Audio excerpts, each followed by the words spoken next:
Perkenalkan, nama saya Rinaldi Manantuada, NIM 48 2017 0006, akan menjelaskan tentang sejarah jurnalistik dunia. Ide surat kabar sendiri sudah ada sejak setua zaman Romawi kuno, di mana setiap harinya kejadian sehari-hari diterbitkan dalam bentuk gulungan yang disebut dengan akta diurna, yang artinya itu kegiatan hari. Kemudian setelah Gutenberg menemukan alat cetak di abad ke-15, buku-buku pun mulai diterbitkan di Prancis dan di Inggris. Begitu pula halnya dengan surat kabar. Kemudian surat kabar pertama kali dibuat di Amerika Serikat pada tahun 1690. Namanya itu Public Occurrences both Foreign and Domestic oleh Benjamin Harris, orang yang berkebangsaan Inggris. Namun saat pertama kali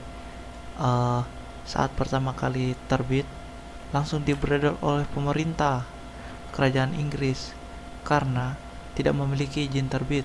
Karena pada saat itu penerbit harus memiliki izin terbit, karena kerajaan Inggris harus mengontrol semua berita-berita, karena mereka takut berita-berita itu akan menjatuhkan kekuasaan mereka, begitu. Kemudian saat Amerika Serikat berdiri, surat kabar itu mulai bermunculan. Saat sudah mulai bermunculan, namun dikuasai oleh partai politik untuk saling menjatuhkan satu sama lain. Kemudian James Gordon Bennett, orang berkebangsaan Skotlandia, pada tahun 1835 membawa revolusi baru terhadap surat kabar. Dia dengan bermodal uang $500 yang dia pinjam, dia membuat surat kabar di bawah tanah dengan alat-alat yang sudah tua. Itu 6 tahun kemudian muncullah saingan dari, namanya itu Horace Greeley, yang membuat koran namanya The New York Tribune, yang dimana dominan dibaca oleh para petani, yang dianggap bagi orang awam ini, koran ini membawa perkembangan bagi Amerika saat itu, karena pada saat itu Amerika sedang tidak terkontrol. Koran besar ketiga pun muncul di New York di tahun 1851. Nama korannya itu The New York Times, dibuat oleh Harry J. Raymond. Gitu. Selesai perang saudara,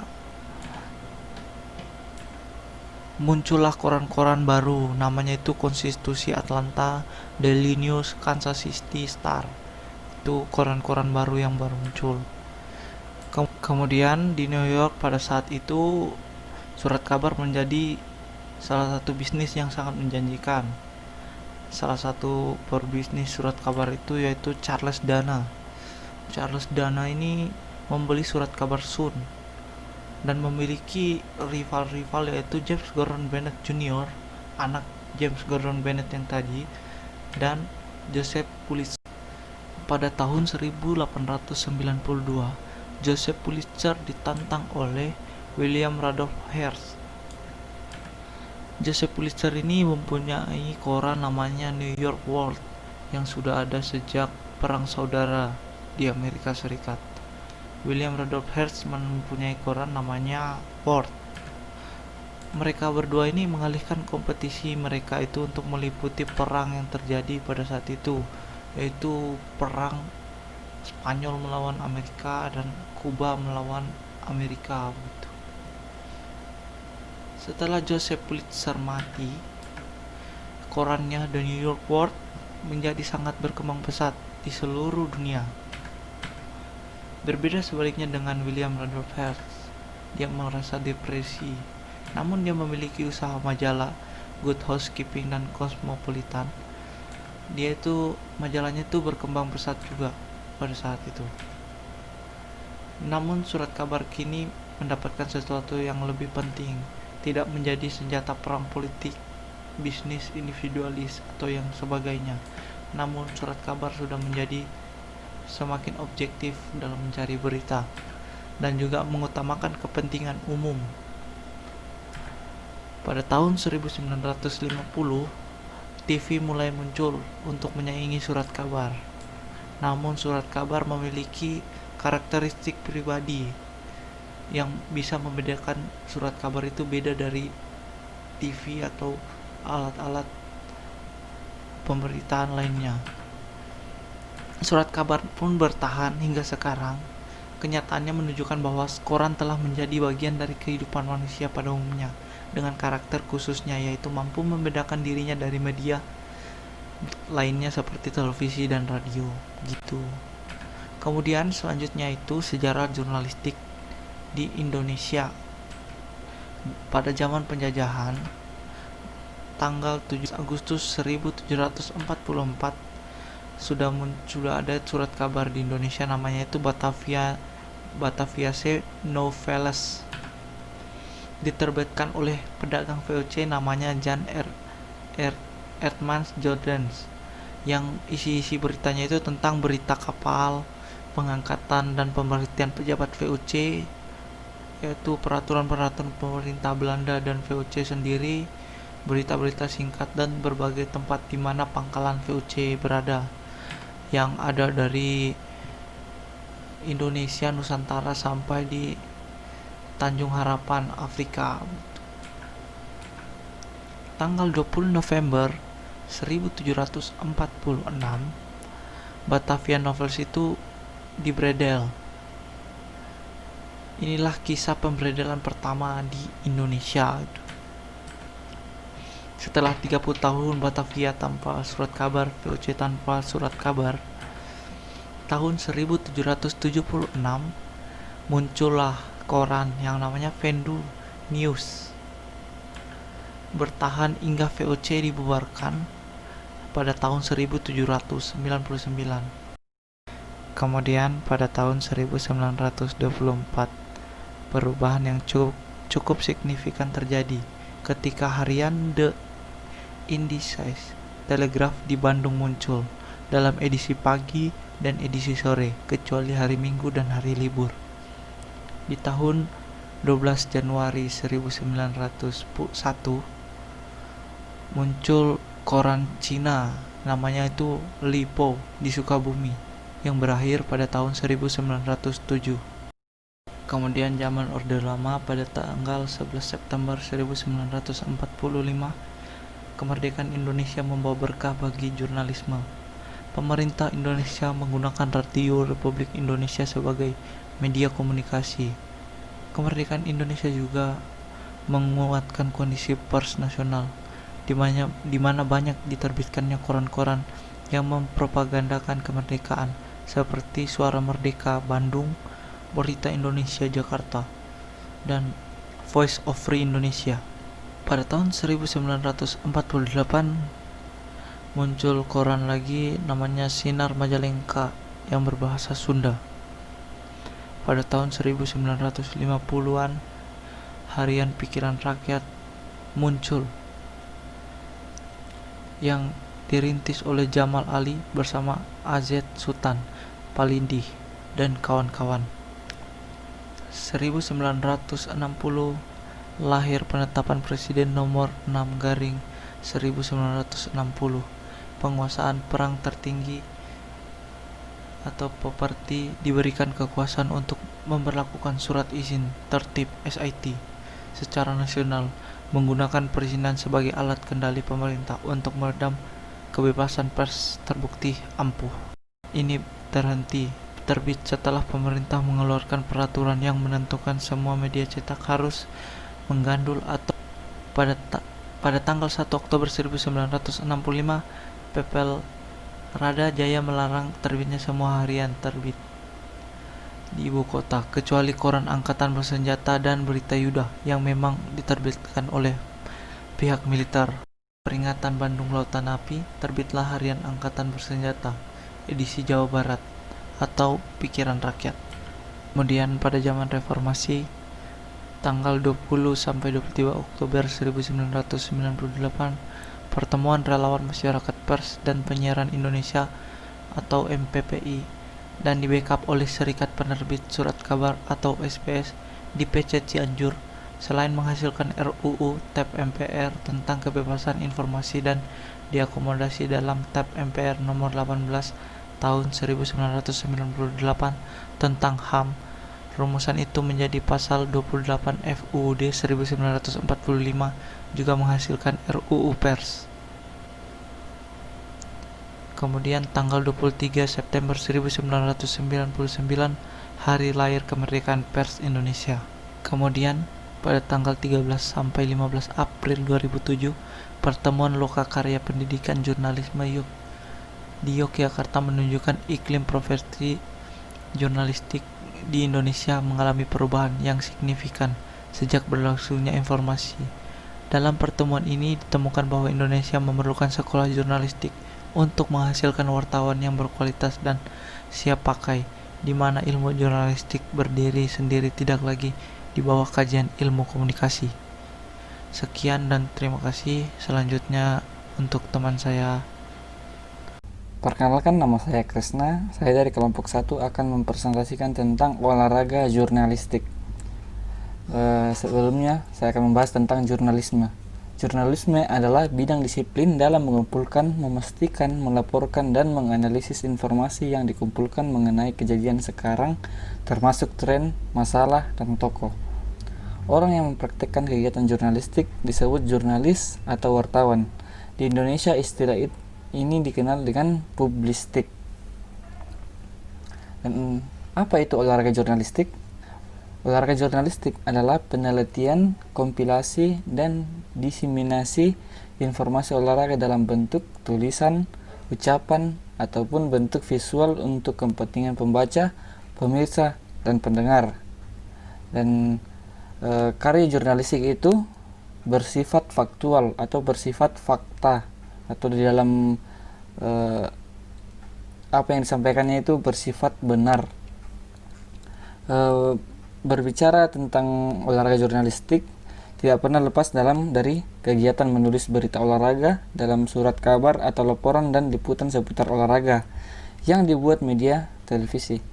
Olahraga merupakan sebuah bahan yang memiliki banyak celah untuk dibuat tulisan dan liputan jurnalistik. Hampir semua negara memiliki asosiasi jurnalistik. Sebagian besar cabang olahraga pun memiliki klub sendiri dengan asosiasi khusus untuk para jurnalisnya. Organisasi-organisasi ini berusaha menjaga standar profesi pers dalam kegiatan-kegiatan olahraga, mengatur prosedur akreditasi yang adil, dan untuk merayakan standar tinggi bagi jurnalisme olahraga. Sekian dari presentasi saya. Sekian dan terima kasih.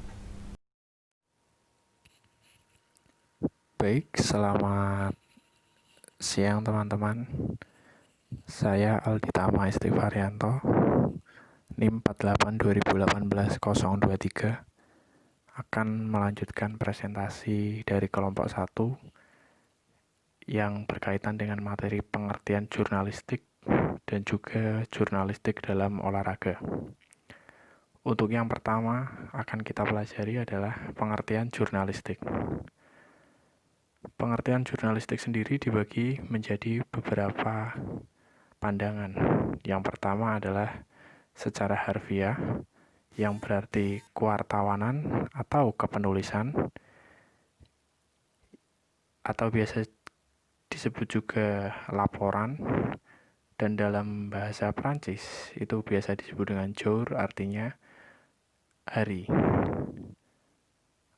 Kemudian asal-muasal kata jurnalistik sendiri yaitu berasal dari bahasa Yunani kuno, yaitu du jour, yakni kejadian hari ini yang diberitakan dalam lembaran yang tercetak.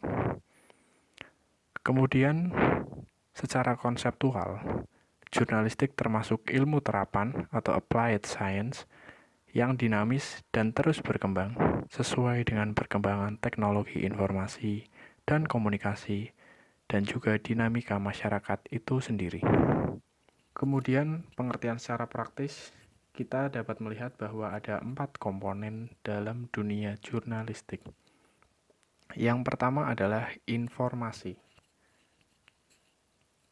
Informasi yang dimaksud adalah berita atau news yang bersifat faktual, di mana ini sangat penting dan menarik, Sedangkan ada juga pengertian dari opini atau views, yaitu berupa pandangan atau pendapat mengenai suatu masalah atau peristiwa yang terjadi.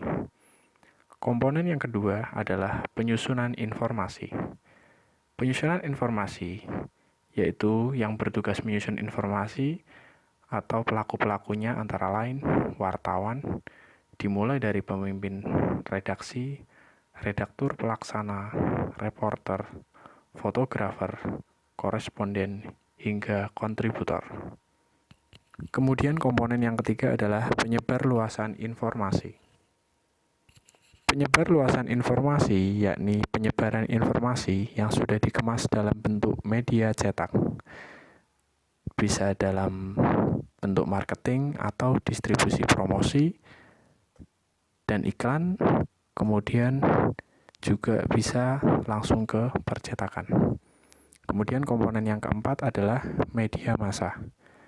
Media massa yaitu dikemas dalam bentuk media massa yang baik secara elektronik, secara cetak, maupun secara online. Yang selanjutnya adalah ruang lingkup dari ilmu jurnalistik atau jurnalistik itu sendiri. Di sini ada 5 poin.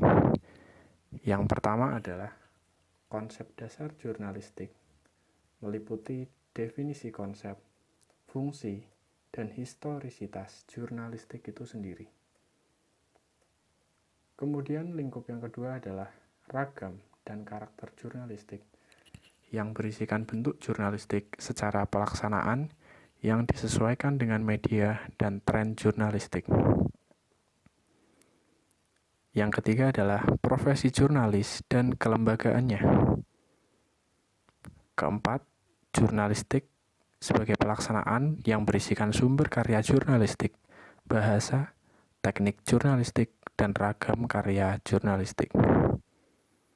Kemudian yang terakhir adalah spirit moralitas, aktivitas jurnalistik yang dicerminkan atau tercermin dalam etika jurnalistik. Setelah ruang lingkup ilmu jurnalistik, kita lanjut kepada dasar jurnalistik. Dasar dari jurnalistik sendiri dibedakan menjadi 2, yaitu pengetahuan atau knowledge dan keterampilan atau skill. Dasar jurnalistik dalam pengetahuan yaitu berarti pengetahuan tentang kata kunci seperti sejarah dan asal-usul kata jurnalistik itu sendiri.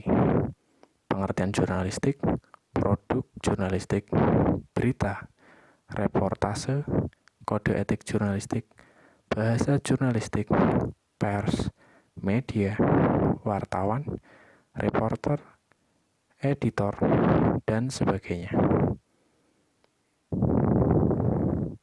Kemudian jurnalistik dalam hal keterampilan, yang berarti teknik reportase termasuk wawancara dan penulisan berita, yang mana berita merupakan produk utama jurnalistik sekaligus karya utama wartawan atau jurnalis tersebut. Kemudian bahasan yang selanjutnya adalah jurnalistik dalam olahraga. Jurnalistik dalam olahraga sendiri, saya mengambil 4 poin yang menurut kelompok kami perlu dibahas dalam penyampaian materi jurnalistik dalam olahraga pada kesempatan kali ini. Yang pertama ada sejarah liputan olahraga, yang kedua ada akses wartawan olahraga, ketiga ada pers berkualitas untuk kemajuan olahraga, dan yang keempat ada jurnalistik bukan hanya sekedar profesi. Untuk yang pertama, sejarah liputan olahraga, secara garis besar, semuanya dimulai di Amerika Serikat, yaitu pada tahun 1892, yang mana ditemukan oleh Turf Register. Ya, jadi dia adalah orang Amerika yang menggunakan atau memunculkan ide-ide jurnalistik. Kemudian ada juga yang terkenal itu Spirit of the Time pada 1894. Kemudian bahasan yang kedua adalah akses wartawan olahraga. Akses wartawan olahraga sendiri dalam jurnalistik pasti kita mengutamakan apa yang dinamakan dengan prioritas atau hak untuk wartawan sebagai pencari informasi dalam dunia jurnalistik. Saat akan melakukan hal ini, pasti wartawan ingin mendapatkan informasi dari narasumber, yang mana kita harus membantu wartawan tersebut, baik dari narasumber tersebut ataupun masyarakat sekitar, agar berita tersebut dapat dikemas dan disampaikan dengan baik nantinya. Ini, wartawan dalam bidang olahraga juga harus melibatkan proses pemeriksaan dalam berita, agar berita mereka tidak menjadi hoaks atau terdapat isu-isu yang tidak benar. Yang ketiga adalah pers berkualitas untuk kemajuan olahraga di Indonesia. Pada bahasan ketiga ini, pers berkualitas yang dimaksud adalah sebuah pers yang dikelola dan dijalankan secara profesional yang memenuhi segala standar etik serta semua syarat-syarat jurnalistik. Selain itu, unsur yang harus dipahami yaitu kejelasan dan keberpihakan pada publik atau masyarakat, bersifat non-partisipan, dan juga harus memenuhi untuk mewujudkan pers yang bermutu untuk kemajuan olahraga di Indonesia. Dalam hal ini, selain wartawan, narasumber, masyarakat juga ikut berperan dan berkontribusi dalam membantu kemajuan olahraga di Indonesia. Dalam hal jurnalistik dapat membantu kemajuan olahraga di Indonesia, yang mana berita-berita tersebut akan bersifat mengkritik apabila memang terjadi sebuah kesalahan atau memuji dengan tidak mengesampingkan atau menitik beratkan pada sebelah pihak, dan juga tidak berlebih-lebihan ketika ada sebuah prestasi yang terukir. Dari hal-hal tersebut, maka diharapkan wartawan di Indonesia memiliki kualitas yang baik, sehingga dapat memberikan masukan atau kritik terhadap kebijakan yang dilakukan organisasi olahraga tersebut. Kemudian poin yang terakhir adalah bukan sekedar profesi. Jurnalistik dalam olahraga bukan hanya sebagai sebuah profesi semata, namun juga memiliki salah satu peran penting dalam kelangsungan hidup manusia. Hal ini menyatakan bahwa dalam dunia jurnalistik ini tidak hanya untuk semata-mata mencari pekerjaan atau mendapatkan upah, tetapi hal ini atau dalam jurnalistik ini sangat berperan dalam seluruh bidang, termasuk dalam bahasan olahraga. Dalam dunia jurnalis, apapun yang dibagikan oleh sebuah media akan berdampak pada bidang olahraga tersebut. Maka dari itu, kita tidak bisa menganggap bahwa jurnalistik hanya sebagai profesi, tetapi kita harus menganggap bahwa jurnalistik juga ikut berperan dalam kemajuan olahraga di Indonesia. Yang selanjutnya, bahasan tentang kedudukan jurnalistik dalam bidang olahraga yang akan dijelaskan oleh Rival Aruna. Terima kasih. Sekian penjelasan dari saya. Selamat sore. Yang saya hormati Pak Denis yang mengampu mata kuliah sport jurnalis, dan yang saya sayangi tentunya teman-teman semua. Saya akan mempresentasikan hasil diskusi kami dari kelompok 1. Saya Rival Aruna Tarigan, NIM 48/2018-015. Di sini saya akan membawakan materi kedudukan jurnalistik olahraga. Oke. Olahraga ialah sebuah bahan yang memiliki celah untuk membuat tulisan dan liputan jurnalistiknya. Dan hampir setiap surat kabar mempunyai halaman olahraga. Contohnya aja sering kita lihat atau sering kita baca-baca di pertandingan-pertandingan olahraga sepak bola dapat dipastikan mendapatkan tempat khusus di semua media massa. Itu bisa kita lihat di media cetak seperti koran, dan juga di televisi, internet, dan sebagainya, dan masih banyak lagi. Oke, kita masuk ke institusi media. Institusi media adalah institusi yang mempunyai peran kunci dalam bentuk skala dan ruang lingkup jurnalisme yang muncul di media cetak. Itu institusi media. Oke, Wartawan sampingnya kita olahraga masuk ialah mempunyai wartawan peran olahraga. mengolah sebagian besar informasi dari hasil pengamatan langsung. Oke, next kita lanjut ke slide yang kedua. Slide kedua ada jurnalistik dan ada dua era. Yang pertama era konvergensi dan era new media. Yang kita bahas pertama adalah jurnalistik. Jurnalistik ialah suatu kegiatan komunikasi yang menggunakan media massa sebagai medium dan proses penyampaian pesan atau kepada khalayak yang bersifat tidak langsung serta satu arah. Oke, kita lanjut ke era konvergensi dan era new media. Yang pertama kita bahas era konvergensi. Era konvergensi, di era konvergensi ini media pun mengalami perkembangan yang dinamis dan adanya internet memunculkan perubahan ruang berita untuk selalu berinovasi menghadirkan berita yang lebih cepat kepada masyarakat. Oke, kita masuk yang ke bawah, era new media. Era new media adalah ruang untuk memberikan tanggapan atau statement berupa kolom komentar yang disediakan oleh media arus utama yang menyebarkan berita melalui media sosial. Bisa kita lihat di internet, Facebook, Instagram, dan lain sebagainya. Oke, disinilah terjadinya proses mutualisme antara media dan netizen. Oke, next kita lanjut ke slide yang ketiga. Ada berita dan peristiwa. Oke, kita bahas pertama ialah berita. Berita ialah produk utama jurnalistik dalam memenuhi kebutuhan naluri manusia yang ingin tahu dalam memberikan informasi kepada khalayak tentang suatu peristiwa. Oke, kita masuk yang kedua, peristiwa. Peristiwa ialah objek utama yang dicari dalam sebuah peliputan.